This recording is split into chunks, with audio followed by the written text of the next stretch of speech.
I was stalked for years by a stranger until I ended up in his bed. Hi, my name's Emma. I'm 27. Not so long ago, I thought I wouldn't live to this age. I still remember that moment of deep, bone-chilling terror. One day, I woke up in an unknown apartment.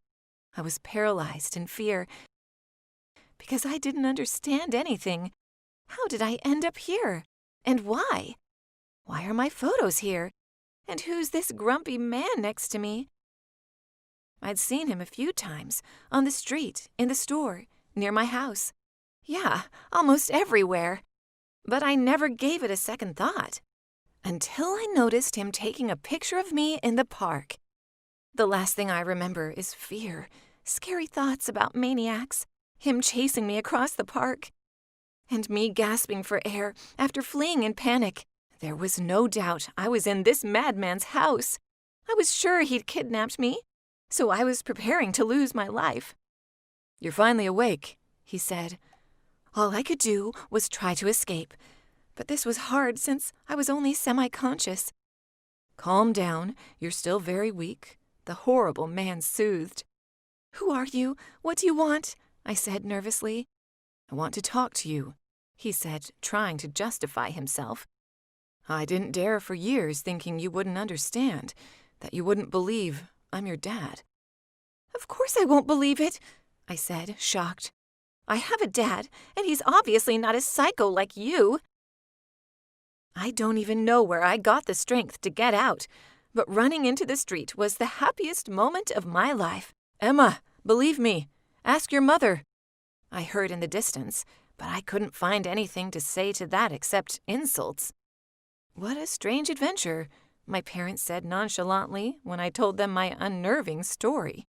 They never had much empathy for me, but staying alone after what happened scared me out of my mind. "Can I sleep at your place?" I asked. "Just one night," Mom said sternly. "We've got other things to take care of." I couldn't sleep that night, despite my parents being nearby. I was afraid of every rustle, every squeak. I was afraid the maniac wouldn't give up. I even thought he entered the house at one point, but when I tiptoed toward the noise, things turned out to be much worse. "Are you sure she didn't believe him?" I heard my father say doubtfully. "It doesn't matter now," Mom replied. "I already got even with him by taking her away from him. It's all I wanted." I couldn't believe my ears. Was that maniac my real father? I thought I was just confused after the shock, so when my parents left for work, I rushed to get my mother's documents. You could have knocked me over with a feather. In fact, I learned that complete strangers had raised me. After my mother passed away, my father got remarried when I was little. The woman I thought was my mother adopted me. She was the one who legally terminated all his parental rights after their divorce. And when she remarried, she told me her husband was my dad. I couldn't wrap my brain around it. How could she do this just to get even with Dad for divorcing her? I completely understood him, because only a saint could put up with her awful personality. But I finally understand why I never felt love or affection from my parents.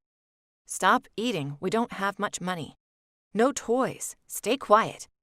First do the housework and then study. Stop freeloading off us, find a job already." I heard it all my life. I couldn't understand why they treated me this way. Finally, I had a chance to feel parental love, my real dad's love. But I couldn't be sure of it, because he never once tried to contact me over the years, and then he just kidnapped me and scared me to death. "I didn't kidnap you," Dad said, surprised, when I finally found the courage to talk to him. "You fainted on the street, so I took you to my house to recover. I wanted to tell you everything. They took you so far away. I learned to accept it, but then felt so bad because I didn't do anything.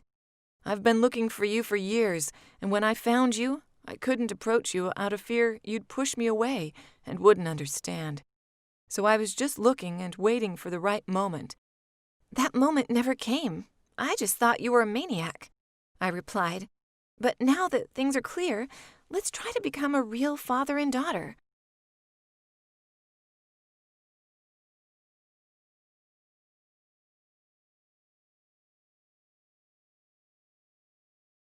Bill turned out to be a wonderful man, my best friend, my loving dad, and I finally found a real family. Even though I'm not a child anymore, I'm still happy. Same can't be said for my so-called parents.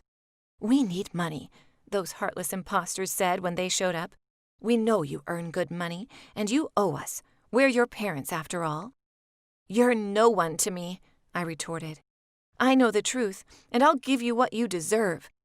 And I kept my promise. In court, they paid for what they'd done. If you like my story, give it a thumbs up. And don't forget, there's so much more interesting stuff on this channel.